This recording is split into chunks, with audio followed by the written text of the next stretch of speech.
parce qu'il pardonne, mais il ne peut pas arriver à le formuler. Donc il s'adresse au Père, dans son humilité parfaite, car le Christ est parfaitement humble, et dans son humilité parfaite, il dit, moi je ne peux pas, c'est moi qui parle évidemment là, moi je ne peux pas, mais pardonne-leur toi, parce que je souffre trop, je ne peux pas. Vous voyez?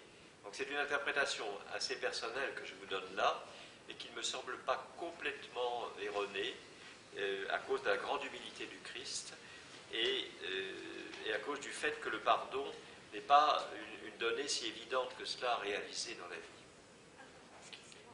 Justement, dans ce pardon, il y a ce côté humain peut-être. Oui, tout à fait. La souffrance qu'il vit dans son corps fait qu'il crie vers Dieu et s'adresse au Père pour qu'il pardonne. Ce qui veut dire, entre parenthèses, que nous, lorsque nous n'arrivons pas à pardonner, ce qui peut nous arriver bien sûr, lorsque nous ne parvenons pas à pardonner, nous pouvons dire au Christ, pardonne-toi à ma place, moi pour le moment je n'y arrive pas.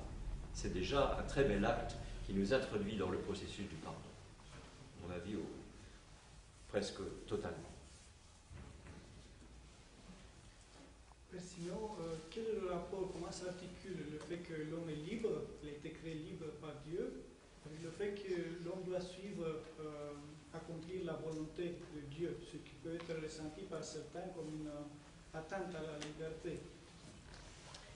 Mon cher Bogdan, c'est le problème des deux libertés. Il y a une première liberté, qui est une liberté de choix, que Dieu nous donne. On peut choisir d'aller à droite ou à gauche. À droite, ça brûle, à gauche, ça fait du bien. Et tu es libre. Mais la vraie liberté, c'est de choisir à droite parce que ça fait du bien. Je résume sous un exemple un peu rapide, mais il me semble que c'est ça. C'est-à-dire que Dieu nous donne le choix. Il ne veut pas qu'on soit des marionnettes. Donc il nous donne le choix. Il nous dit, ça c'est le meilleur pour toi. Ça c'est moins bon. Et même c'est catastrophique à certains moments. Mais tu es libre, je te laisse libre. Je t'aime trop pour te forcer à rentrer dans une seule voie. Alors, évidemment, beaucoup de philosophes notamment nous répondent, mais c'est le drame de l'homme et Dieu est épouvantable en nous laissant libres. Mais ça, c'est le problème de l'amour. C'est l'amour, quand on aime quelqu'un, on le laisse libre. Et personne n'est forcé à l'amour, absolument personne. Sur cette terre, comme dans l'éternité, personne ne sera forcé à l'amour. On ne peut pas. Sinon, c'est plus de l'amour, c'est autre chose. On ne peut plus l'appeler de l'amour.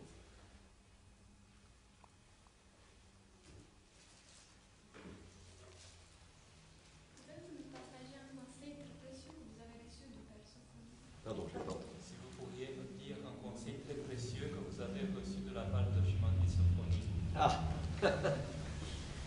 oui, j'ai reçu quelques conseils, mais ils étaient très personnels. Je peux vous les livrer parce que je l'ai déjà écrit dans quelques articles. Père Sophrony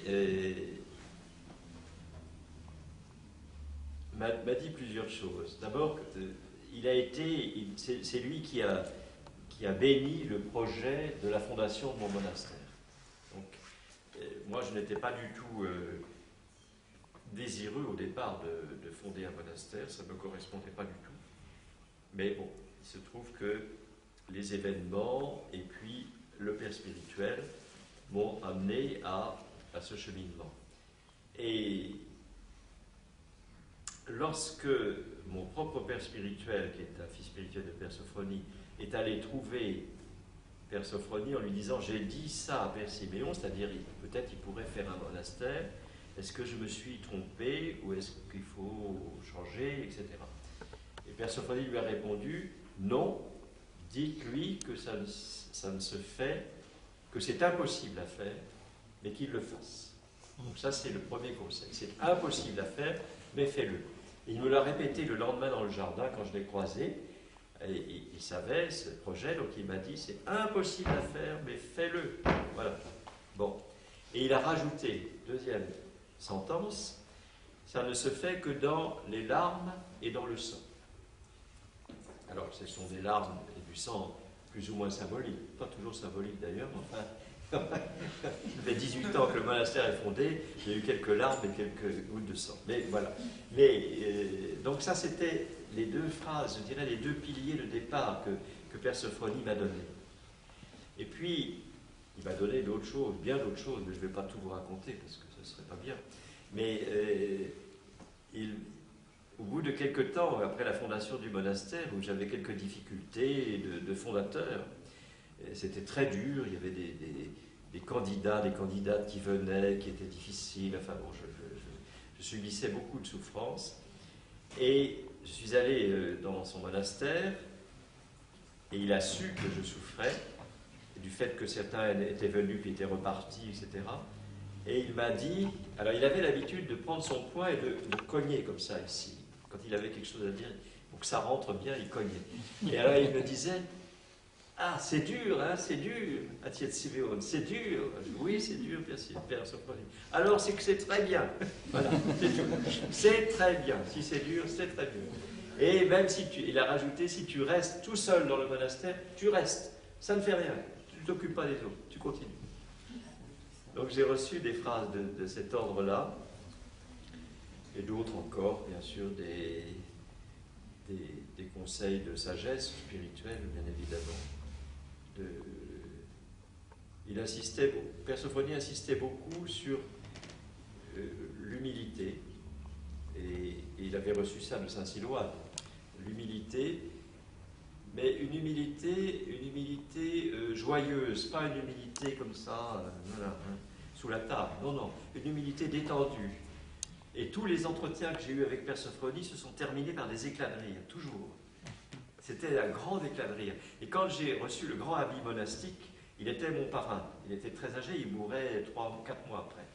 Et il était mon parrain, il était donc dans la pièce où je me préparais pour rentrer, faire profession dans l'église ensuite. Donc on se met en tunique blanche, les cheveux défaits, pieds nus, etc. On se prépare. Il est venu avec son bâton, comme ça.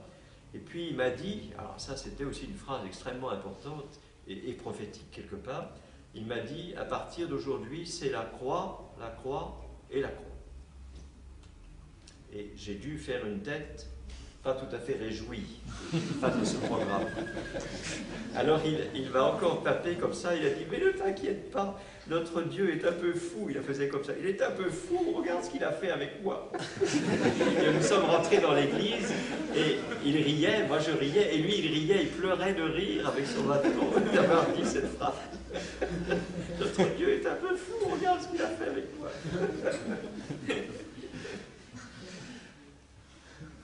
Mais Père Sophronie était un homme très simple, extrêmement savant, extrêmement cultivé, avec une pensée très très ardue, très, très profonde, très, très nourrie. Et ses textes d'ailleurs ne sont pas faciles à suivre parce que c'est très très fort, très dense. Mais c'était un homme qui ne se prenait pas au sérieux.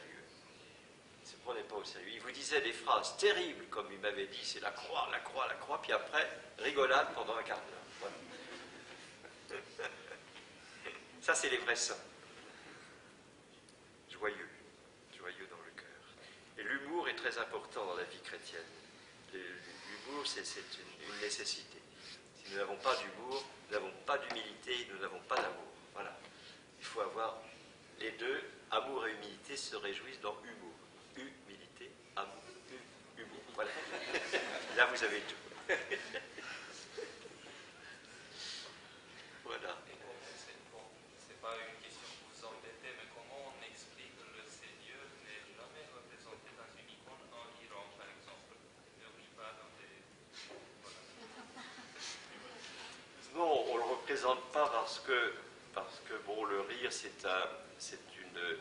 une conséquence d'une certaine expérience. Donc, on ne voit pas trop comment on représenterait le Christ en train de rire, parce que ce n'est pas un enseignement, le rire. C'est une conséquence de l'enseignement. Mais par contre, je pense qu'on peut trouver dans l'Évangile des moments d'humour, même si ce n'est pas explicite. Et quand même, avouez que lorsqu'il se trouve avec la Samaritaine et qu'il lui dit « Va chercher ton mari » alors qu'il sait qu'elle en a eu 5, il fallait avoir de l'humour quand même.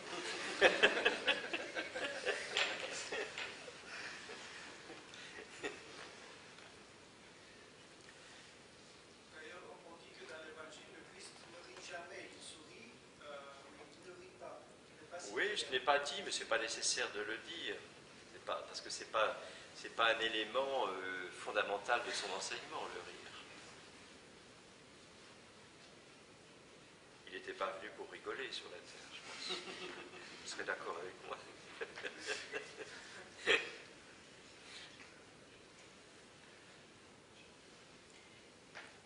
S'il vous plaît, vous avez parlé un peu des conseils que Père Sophrony vous a donnés, à vous, Père et moi, bien sûr, mais est-ce que vous avez quelques conseils, disons, pratiques pour nous qui vivons dans ce monde, hélas pas dans un monastère, même si nous aimons beaucoup visiter les monastères et parfois y vivre là-bas quelques jours, mais ce n'est pas assez. Comment faire pour, disons, préserver une vie spirituelle, même progresser, nous espérons dans cette vie spirituelle, mais en même temps accomplir toutes les choses qui nous sont demandées dans ce monde, une vie professionnelle qui parfois n'a rien à voir avec notre foi, Oui. dans un monde qui nous agresse parfois, qui nous semble être vraiment un enfer. Est-ce que vous avez quelques conseils? Écoutez, des conseils, ce serait prétentieux de vous dire que j'ai des conseils, mais j'ai vécu dans le monde. Avant de fonder le monastère, j'étais déjà moine, je suis moine depuis l'âge de 20 ans, mais j'ai travaillé à Paris, j'étais prêtre en paroisse, diacre à Paris, bien sûr, et donc j'ai travaillé à Paris même. Et donc je connais l'expérience du monde et l'expérience du travail, tout en étant moine. Donc c'est un peu particulier, mais voilà, c'est ce que Dieu m'a proposé en disant. Et qu'est-ce que je peux dire? Je peux dire que je vais revenir à ce que je disais de fondamental tout à l'heure, c'est-à-dire d'être attaché à la personne du Christ, d'avoir une relation privilégiée avec lui, une relation d'amour, de quête. Si nous avons cela, cela doit nourrir tout le reste de notre vie. Et que nous soyons au bureau, dans le métro, dans l'autobus, ou bien chez l'épicier, si nous avons cette quête de Dieu qui est dans l'expérience de notre personne, qui est vraiment expérimentée, alors je pense que la problématique ne se pose plus d'être dans un monastère ou dans le monde. Parce que nous, dans les monastères, nous vivons la même chose que dans le monde, sous une autre forme. Je suis d'accord que nous avons quelques privilèges. Le silence de la nature, le fait que nous ayons des offices qui sont organisés tous les jours, qui rythment la journée. Je suis complètement d'accord pour dire que nous sommes gâtés, ce qui nous rend responsables d'ailleurs, entre parenthèses. Mais le fondamental est le même. Bien sûr, je ne vais pas systématiquement à l'épicerie faire mes courses, mais aller à l'épicier ou bien aller demander à un frère si il peut préparer le repas plus tôt que plus tard, etc., c'est très proche, vous savez, parce que je peux m'entendre dire « Ah, pourquoi vous me demandez ça ?» et « Oh, je ne sais pas quoi faire avec ça. » Bon, alors, si je ne suis pas animé par la relation avec le Christ, je vais être dans la même situation qu'une relation délicate ou agaçante dans le métro, dans l'autobus ou avec mon patron. Alors, c'est un autre exercice, c'est une autre forme d'exercice, mais ce qui est commun aux moines et aux gens qui sont dans le monde, c'est ce désir de communion avec le Christ. À partir de là, tout devient possible. Et je dirais qu'on soit moine ou pas moine, le problème est secondaire. C'est une forme que Dieu nous a proposée, dont nous sommes responsables ensuite. Mais on n'est pas meilleur parce qu'on est moine. Et détrompez-vous, si quelqu'un vous dit « Ah, les moines, c'est les meilleurs », dites tout de suite « Anathème, c'est une hérésie, ça ne veut rien dire. » Mais oui, ça ne veut rien dire. Les moines, nous sommes quoi? Nous sommes des vieilles chaussettes de l'orthodoxie, nous cherchons Dieu comme nous pouvons. Mais qu'est-ce que nous sommes? Pas meilleurs que les autres. Oui, nous sommes des fils de Dieu. Mais comme vous. Alors, il n'y a pas de différence. Le mode de vie est différent. Mais ça nous rend simplement plus responsables. Les gens dans le monde créent des familles ou bien ont une responsabilité professionnelle, ont des enfants, et nous avons notre forme de vie aussi exigeante, mais sous des formes différentes. Mais l'attachement au Christ doit être le même chez nous comme chez vous. Et c'est ça la recette, je trouve. Peut-être la plus simple à retenir et la plus difficile à vivre.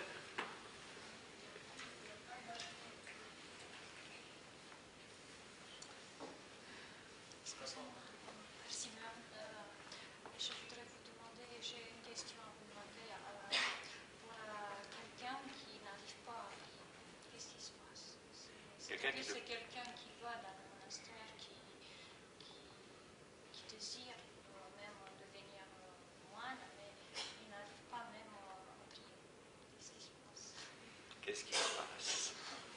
Eh bien, il faut qu'il apprenne. Non, mais il ne peut pas. Il dit que je ne peux pas dire même notre Père. Mais il ne peut pas par lui-même. Ou est-ce qu'il est allé voir un père spirituel? Je suppose. Ça, c'est la question. Parce que, Pour moi, c'est une énigme. oui, mais ce n'est pas une énigme si difficile à résoudre. Quand on ne peut pas prier, bien sûr, il y a des moments où on expérimente ça aussi. On ne peut pas prier, c'est difficile. Mais qu'est-ce que c'est que la prière? Il faut revenir à la question de base. Qu'est-ce que c'est que la prière? La prière, c'est la mise en relation avec Dieu. C'est un moyen de communication. On parle beaucoup de moyens de communication aujourd'hui. Le meilleur, c'est celui-là, d'être en communication avec Dieu. Comment? Alors, il y a différentes formes. Simplement, ça peut être la contemplation de la beauté de la nature et l'action de grâce qui en résulte. Ça peut être un office auquel on participe à l'Église.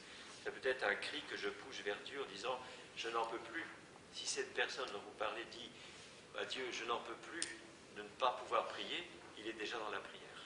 Il faut lui dire ça. Il faut qu'il dise ça à Dieu. Je n'en peux plus de ne pas pouvoir prier. Et là, il sera dans la prière, à ce moment-là. C'est la relation qu'il faut créer.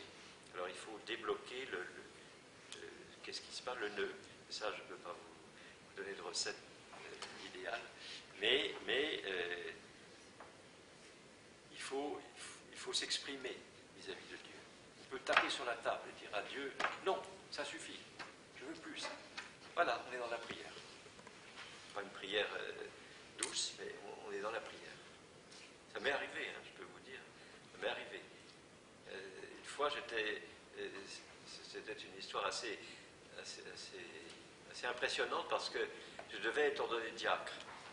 Et puis l'évêque qui devait m'ordonner venait de Russie.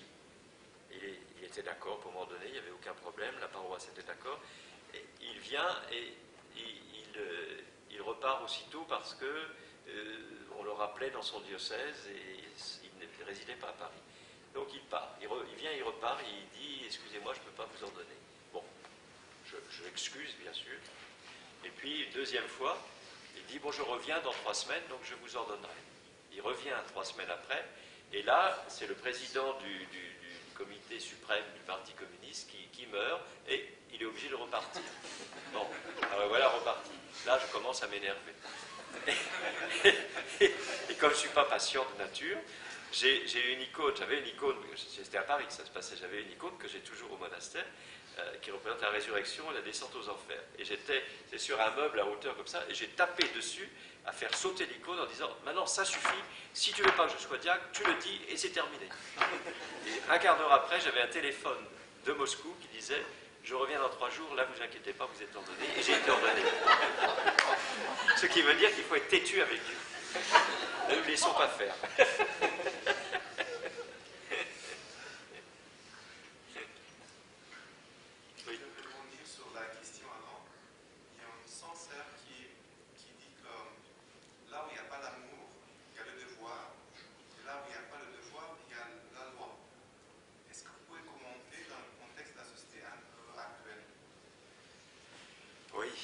Alors, dans la société actuelle, c'est un peu particulier parce que ça peut être transposé, bien sûr. Parce que ce qui est dit dans le psaume, ça fait allusion à l'Ancien Testament et au Nouveau Testament. L'Ancien Testament, c'était la loi, qui était une pédagogie, qui était un moyen pour s'approcher du moment où le Christ allait s'incarner pour venir annoncer le salut de l'homme. Donc il y avait, la loi favorisait l'amour, c'est-à-dire que progressivement on apprenait à des païens, parce que c'était des païens au départ, des sauvages on peut dire, à aimer et à découvrir que Dieu est Dieu et qu'il faut l'aimer. Et puis ensuite le Christ est venu et lui il a dit « Je suis l'amour et je vous donne l'amour de Dieu ». Donc il y a eu une étape. Alors aujourd'hui, comment transposer ça? Ben oui, c'est vrai que par certains côtés, on peut être encore dans l'Ancien Testament, parce que le paganisme existe toujours. Je ne vous ferai pas de démonstration, il n'y a qu'à sortir de la rue tout à l'heure, on sera facilement en plein exercice de paganisme. Ça ne peut-être pas nous, mais en tout cas, on pourra peut-être observer le paganisme et peut-être y participer aussi. Donc, alors, il faut progressivement s'aider de la loi, c'est-à-dire que la loi, en définitive, qu'est-ce qu'elle est, la loi? Aujourd'hui, pour nous chrétiens, c'est « tu aimeras ton Dieu et ton prochain comme toi-même ». C'est ça la loi, elle se résume à ces 2 commandements. Donc c'est une loi, mais c'est à la fois une loi et c'est une mise en expérience de l'amour. Donc aujourd'hui, on a les deux. On a la loi, tu aimeras, c'était dans le décalogue déjà, tu aimeras ton Dieu, et ton prochain comme toi-même. Et le Christ nous rajoute, et les 2 commandements sont identiques. Aime ton Dieu et ton frère. Donc, bascule de simplement la loi, tu dois faire. Ça, c'était Moïse qui l'avait proposé aux Hébreux. Tu dois faire ça. Et puis, bon, avec toutes les déviances qu'ils ont eues à vivre. Et puis ensuite, le Christ vient nous dire, oui, mais moi je suis venu, non pas abolir, il ne dit pas abolir. Donc la loi a toujours un sens, mais accomplir. C'est-à-dire lui donner sa résonance complète, lui donner son ampleur. Maintenant, tu n'es plus dans l'apprentissage, tu es dans l'exercice profond. Tu goûtes l'amour, tu le goûtes. Et il est à ta disposition. Et c'est ça que peut-être nous devons essayer de vivre dans ce quotidien qui n'est pas si facile que ça, et dans ce monde qui n'est pas pire que les autres mondes, mais qui n'est pas meilleur non plus. Est-ce qu'on peut dire, Père Siméon, que les coupables qui sont punis par la justice ont leur place dans les tribunaux, et les pécheurs vis-à-vis de Dieu trouvent leur salut dans l'Église? Pourquoi je dis ça? Puisque la justice des hommes de nos jours, un peu partout, n'est que la transposition dans des lois civiles, dans les sociétés organisées, tout simplement des 10 commandements, de leurs dérivatifs et des doctrines traditionnelles équivalentes. Oui. Est-ce que ça fait sens, ce que je viens de dire? Oui, ça me paraît juste. Ça me paraît juste. En fait, il y a tribunal des hommes et tribunal de Dieu. Alors, le mot tribunal est ambigu, parce que justement, quand on parle de tribunal, et dans nos prières de prêtres et de fidèles, on parle du redoutable tribunal du Christ. Et c'est une terminologie ambiguë, parce que dès qu'on lit ça ou qu'on entend ça, tout de suite, on focalise sur le tribunal humain, c'est-à-dire le juge qui condamne. On est situé à ce niveau-là.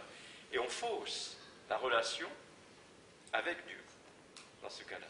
Parce que le tribunal de Dieu n'est pas la même chose que le tribunal humain.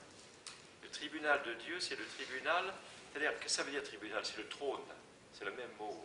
La tribune, là où la personne importante s'assoit, donc se pose.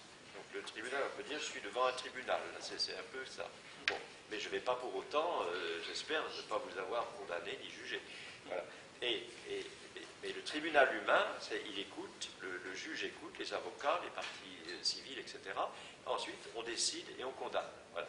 Ou on ne condamne pas, mais en général, on condamne, bon, la plupart du temps.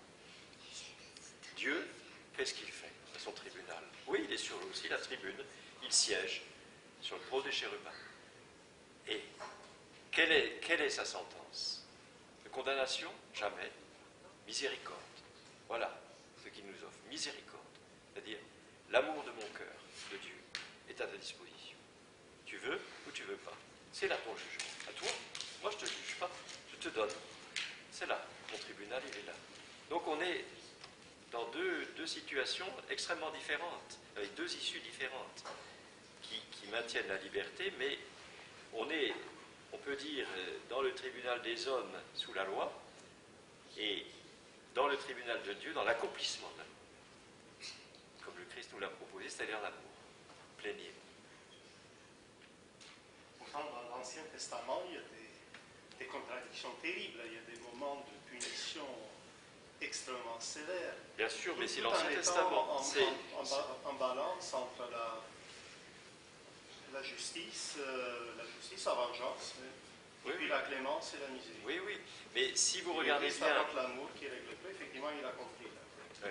Mais tant que le Christ n'est pas arrivé, on est dans l'Ancien Testament, dans cette ambiguïté, on va dire, ou dans cette expérimentation qui a pour base la loi, et qui n'est pas toujours une loi équitable d'ailleurs. Œil pour œil, dent pour dent, aujourd'hui on ne dirait pas ça. Enfin, on le dit quelquefois, mais il faudrait mieux pas le dire quand même. Mais ça, c'était des païens, c'était des gens qui qui tuaient, comme on sort sa fourchette pour manger un sandwich. Donc il fallait les éduquer progressivement et les sortir de cette misère du péché, de la faiblesse. Donc les éduquer. Mais quand on éduque des gens qui sont très primitifs, il faut partir d'une base simple et puis leur montrer, ça tu fais pas, ça c'est pas bien, si tu fais ça tu seras puni. Bon, et puis voilà. Mais le Christ, lui, nous a amené quelque chose de beaucoup plus, c'est-à-dire, il ne dit jamais tu seras puni, il dit si tu veux, tu seras aimé. C'est quand même pas la même chose. Si tu veux, tu seras aimé. Prends cet amour. Donc là, on est dans un basculement complet, dans un accomplissement total. Oui, merci. Madame Helena, je voulais demander si Dieu est que l'amour est son tribunal et la miséricorde, qu'en est-il du dernier jugement?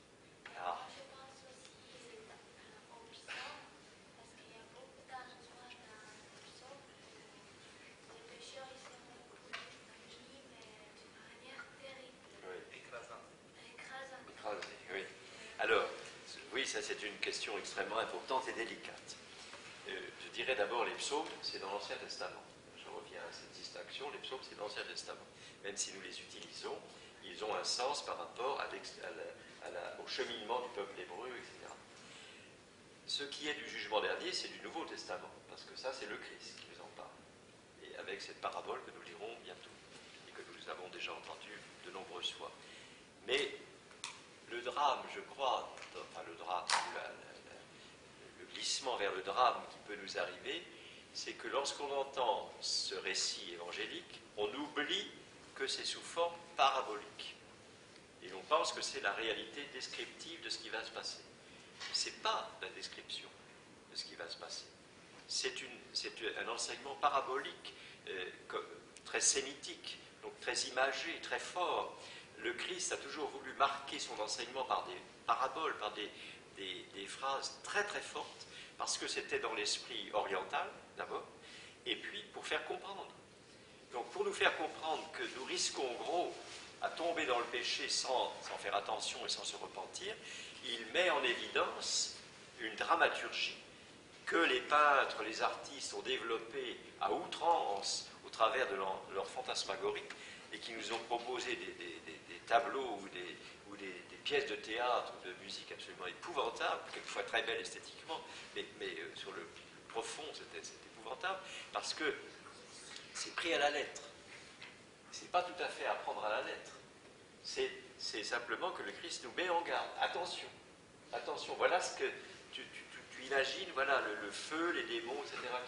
Bon, d'ailleurs le Christ ne parle pas comme ça, mais c'est nous après qui avons rajouté toutes ces choses, mais nous devons être extrêmement attentifs à la manière dont le Christ s'exprime et dans quel style il s'exprime. Et là, c'est un style parabolique, donc imagé, et non pas à prendre à la lettre. Comment se passera le jugement dernier?